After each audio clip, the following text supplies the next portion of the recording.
بسم اللہ الرحمن الرحیم اللہ مقلی وکیلی یہ مواعظ حضرت مولانا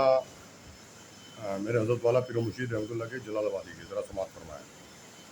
اسلام میں تاخیر کی وجہ جو اصلاح نہیں ہو رہی اس کی وجہ کیا ہے؟ اصلاح یعنی کوئی آدمی کسی سے بیت ہے، کسی بزرگ کی ہو مرشید سے، اور پھر اصلاح نہیں ہو رہی اس بندے کی، اس میں تاخیر کی کیا وجہ ہے؟ فرمایا معلوم نہیں کیا قصہ ہے کہ اب اصلاح میں بہت دیر لگتی ہے، برسوں ہو جاتے ہیں، نامعلوم کس درجے کے اعتقادات ہیں۔ بس ایسا خیال ہے کہ اپنی من مانی بات ہو گئی تو اعتقاد بھی ہے اور اعتماد بھی ہے، یعنی من مانی کر رہا ہے، شیخ کی بات مان نہیں رہا اور ظاہر کر رہا ہے کہ میں اعتقاد اور اعتماد ہے مجھے شیخ سے۔ شیخ کی بات نہ ماننا تو اصلاح جبھی تو نہیں ہوگی، اور من مانی زندگی جو بات اپنے کو اچھی لگی تو مان لی، اور جو شیخ کی بات ہے جو اصل ہونی چاہیے ماننے والی وہ نہیں مانی، وہ چھوڑ دی، اور من مانی نہ ہوئی تو کچھ بھی نہیں، تو یہ تو اچھا پیر بنایا۔ سمجھ میں آئی بات؟ آج کل دو پیر بنا رکھے ہیں، اب دو پیر ہو گئے، ایک وہ جس کو پیر بنایا ہے، ایک وہ پیر جو جس کو پیر و مرشد کہہ دیا، اور دوسرا خود اپنے لیے پیر ہے، یعنی خود پیر بن گیا۔ بھائی یہ بات چھوڑ دو، بیکار ہے، اصلاح نہ کرنا، یعنی وہ سچا تزکیہ تعلیم نہیں ہے، تزکیہ تعلیم نہیں ہے، کبھی تو تاخیر ہو رہی ہے اصلاح کی۔ جیسا معلوم ہوگا کہ پیر کی بعض بات کو چھوڑ دیا اور بعض بات میں خود اپنے لیے پیر بن گیا، اور بات یہ ہونی چاہیے تھی کہ اپنی سمجھ میں نہیں آ رہی پھر بھی مان لی۔ بات ماننا یہ ہے، ہاں اگر صریح نص کے خلاف ہے تو ماننے کا سوال ہی پیدا نہیں ہوتا، یعنی قرآن کی آیت کے خلاف کوئی بات کی پیر و مرشد نے، وہ نہ مانے۔ جو پیر نے کوئی بات کہہ دی وہ سمجھ میں نہیں آ رہی، ذہن میں اس میں خطرہ ہے، تکلیف ہے، وہ بات ماننی پڑے گی پیر کی۔ جو پیر دور تک دیکھ رہا ہے، اس کا نگاہ تک ہے، یعنی وہ بات جو کہہ رہا ہے نا تمہارے نافع کے لیے کہہ رہا ہے۔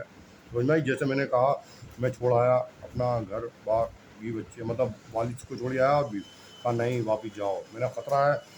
وہ خطرہ ہے جی، وہاں میرا ایمان بچ نہیں رہا، نہیں واپس جاؤ میرا حکم ہے۔ یعنی وہ بندے نے یہ بھی کہا کہ ایمانی جو ہے وہاں حالات ایسے ہیں، ایمانی حالات ہیں ہی نہیں وہاں، ایمان کا تنزلی کی طرف جانا ہو سکتا ہے، میرا ایمان بچنا مشکل ہے وہاں۔ پھر شیخ کیا کہہ رہے ہیں؟ جائے گا نہیں جائے گا، میرے بات مانے گا نہیں مانے گا، تو مرید نے کیا کہا میں بالکل جاؤں گا۔ تو شیخ نے کہاں تک دیکھا؟ آگے تک۔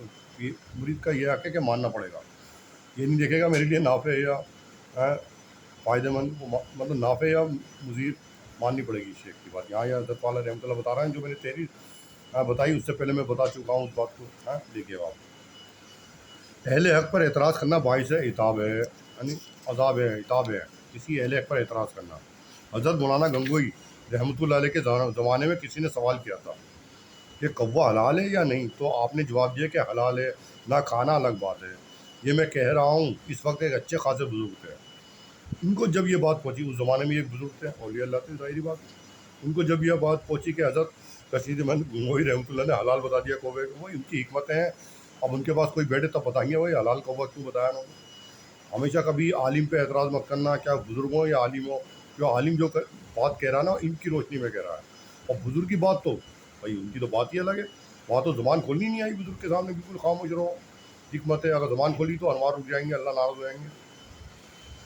مطلب اچھے خاصے بزرگ تھے، ان کو جب یہ بات پہنچی تو فرمایا آج کل چیل کو بھی کہہ دینا اچھا، کل کو چیل کو بھی حلال کہہ دینا کہ حلال ہے۔ اس کہنے پر ان بزرگ کی نسبت میں فرق آ گیا، جب یہ بزرگ نے کہا اچھا کبو حلال ہے، کل کو چیل کو بھی کہہ دینا، ایگل کو، کہ وہ بھی حلال ہے، یہ بات کہنی تھی، ان کی نسبت میں فرق آ گیا، یعنی ان کی نسبت میں فرق آ گیا، ان کے اندر وہ ذوق، وہ شوق، ذائقہ، وہ حلاوت قلب کے اندر نہیں رہی جو تھی، یعنی جو ذوق تھا، شوق تھا، ذائقہ تھا، حلاوت تھی قلب کے اندر انوار کی، وہ نہیں رہی۔ انہوں نے کسی اور بزرگ سے اپنی یہ حالت ذکر کی، میری ایسی حالت ہو گئی، یعنی اس بزرگ نے اپنی حالت باطنی کسی دوسرے بزرگ اولیاء اللہ سے کہا میری یہ باطنی کیفیت ہو گئی، میرے قلب کا جو ہے سیاہ ہو گیا۔ تو ایک بزرگ نے دوسرے بزرگ سے رجوع کیا، ایک عالم نے مسئلے میں کوئی فقی مسئلے میں کوئی مشکل پیش آ گئی، تو ایک عالم دوسرے عالم سے رجوع کرے گا نہیں کرے گا، تو ایسی ان بزرگوں نے دوسرے بزرگوں سے رجوع کیا، میری یہ قلب کی حالت ہو گئی۔ ان بزرگوں نے فرمایا کہیں ایسا تو نہیں کہ تم نے کسی کے ساتھ بے ادبی کی بات کی ہو، ان بزرگوں نے کہا کہیں ایسا تو نہیں تم نے کسی سے بے ادبی کی بات کی ہو۔ پہلے بزرگ نے فرمایا تھا مجھے یہ تو یاد نہیں، دوسرے بزرگ نے فرمایا اچھا تو سوچ لینا، سوچنے پر مذکورہ واقعہ یاد آ گیا، اور عرض کیا سوچنے پر مجھے حضرت مولانا گنگوئی رحمۃ اللہ کا یہ واقعہ یاد آیا۔ اس بزرگ نے کہا تم نے کہیں ایسی بات تو نہیں کری جو بے ادبی کی کسی کے ساتھ، اللہ والے کے ساتھ؟ تو پہلے تو انہیں سوچ بھول گئے تھے، پھر کہاں یاد آیا، حضرت رشید احمد گنگوئی رحمۃ اللہ کا واقعہ سنا دیا۔ دوسرے بزرگ نے فرمایا معافی مانگ لو، کیونکہ وہ بیچارے خود بھی نیک آدمی تھے، سچے تھے، جنہوں نے کہا معافی مانگ لو، اور جن سے کہا معافی مانگ لو وہ بھی نیک تھے،